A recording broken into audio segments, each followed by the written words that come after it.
Bien, on va débuter notre séance par le procès-verbal de la séance précédente, qui était une séance orthopédique, ce qui me permet de rappeler pour ceux qui ne le savent pas, et les pédiatres ne sont pas toujours avec nous, le caractère multidisciplinaire de cette académie auquel on tient beaucoup. Et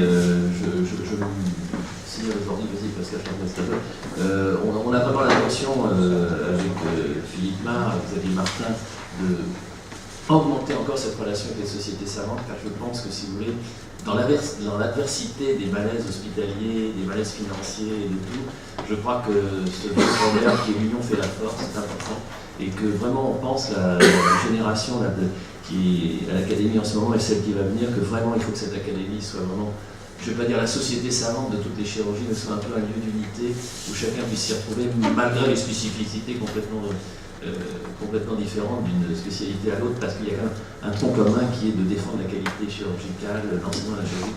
Et donc on reviendra sûrement vers vous, vers les sociétés savantes, pour essayer d'unifier de plus en plus cette relation, en sachant que, bien évidemment, on ne va pas venir écouter des spécialités qui ne sont pas les nôtres, mais ce lien me paraît très important, car en fait, on a beaucoup de choses à se dire, et vous savez comme moi, et je vais pas... La pédiatrie a un avantage, c'est qu'elle a toutes les disciplines chirurgicales par rapport aux autres. Alors elle ne se croit autonome parce qu'elle fait aussi bien de l'orthopédie, de la neurologie, de l'urologie. Mais je crois quand même que ces relations entre les différentes disciplines, c'est vraiment la force que peut avoir une académie pour qu'on se voit les uns les autres dans ces 2 années entre la vice-présidence et la présidence.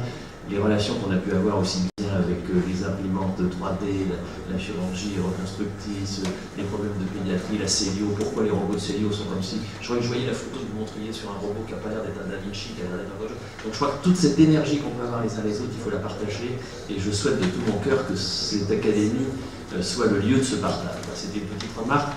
Pour vous dire que la semaine dernière, on a parlé tout à fait autre chose, mais on a mis les jeunes aussi, puisque c'était les jeunes orthopédistes. Donc avant d'écouter les jeunes pédiatres, on va écouter Gérard Pascal, qui est notre secrétaire de l'année, pour nous faire le résumé de la séance dernière. Merci.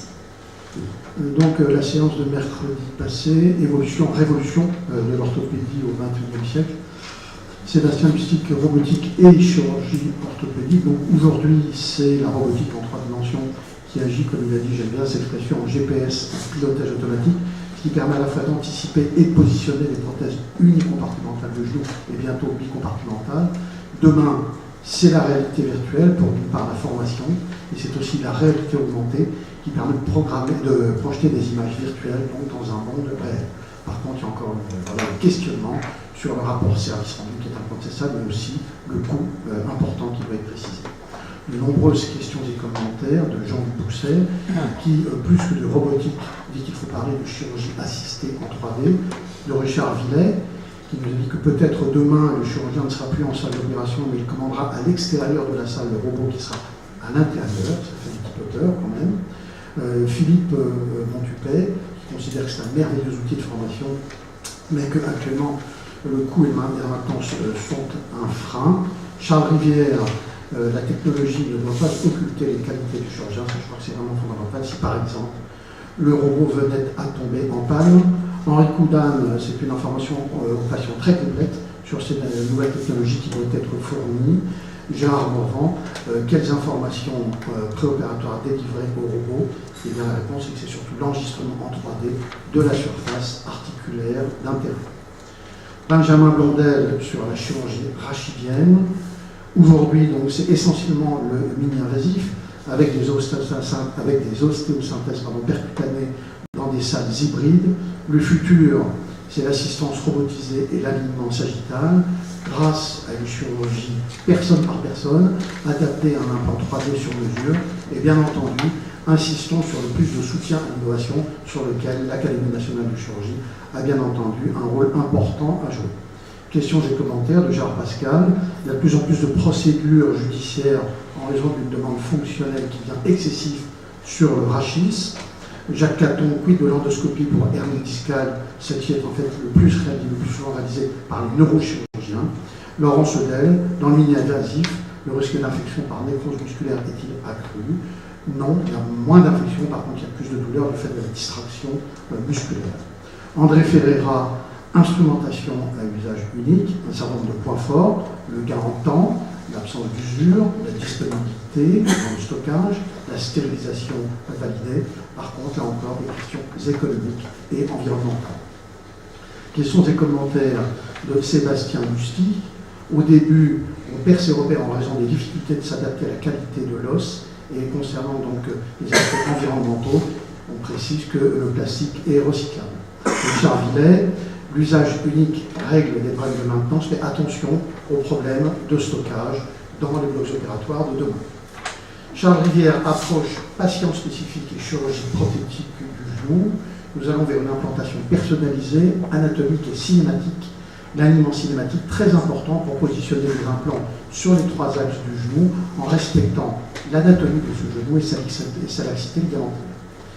Richard Villet, quelle logique à ne pas corriger une déformation? En fait, on n'est pas dans un cadre traumatique, puisque dans 99%, cet alignement cinématique est indiqué pour une déformation qui n'est pas secondaire à un défaut technique post-opératoire après un traumatisme.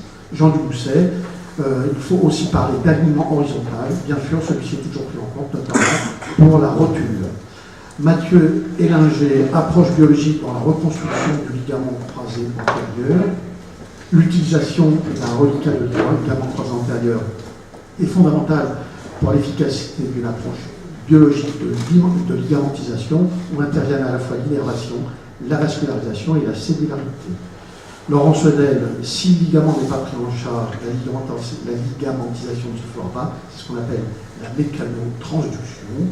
Jacques Caton, le nombre de mécanorécepteurs diminue avec le temps, c'est pourquoi il y a de plus en plus de nouveaux adjuvants qui sont encore d'étude, notamment les facteurs de croissance et les thérapies géniques. André Ferrara, faisons attention au risque de boursouflure du reliquat.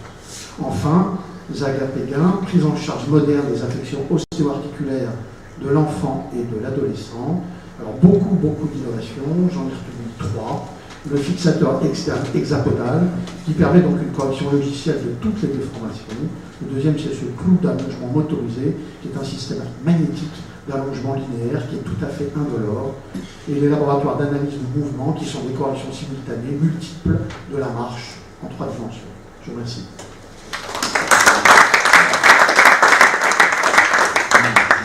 Pascal, est-ce qu'il y a des commentaires, des questions sur ce rapport, ce procès-verbal de la séance précédente? Bien, merci. Donc ce procès-verbal est adapté à l'unanimité.